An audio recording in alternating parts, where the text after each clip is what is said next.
భారత్తో జరుగుతున్న under-19 men's Asia cup ఫైనల్లో పాకిస్తాన్ భారీ స్కోర్ చేసింది.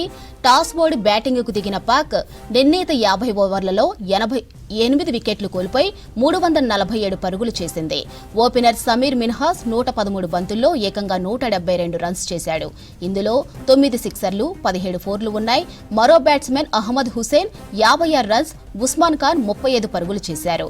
ఇక భారత బౌలర్లలో దేవేంద్రన్ 3 వికెట్లు, కిలాన్ పటేల్, హెనిల్ పటేల్ తలో 2 వికెట్లు, కనిష్క్ చౌహాన్ 1 వికెట్ పడగొట్టాడు. భారత్తో జరుగుతున్న అండర్-19 మెన్స్ ఆసియా కప్ ఫైనల్లో పాకిస్తాన్ భారీ స్కోర్ చేసింది. టాస్ ఓడి బ్యాటింగ్కు దిగిన పాక్ నిర్ణీత 50 ఓవర్లలో 8 వికెట్లు కోల్పోయి 347 పరుగులు చేసింది. ఓపెనర్ సమీర్ మిన్హాస్ 113 బంతుల్లో ఏకంగా 172 రన్స్ చేశాడు. ఇందులో 9 సిక్సర్లు, 17 ఫోర్లు ఉన్నాయి. మరో బ్యాట్స్మెన్ అహ్మద్ హుసేన్ 56 రన్స్, ఉస్మాన్ ఖాన్ 35 పరుగులు చేశారు.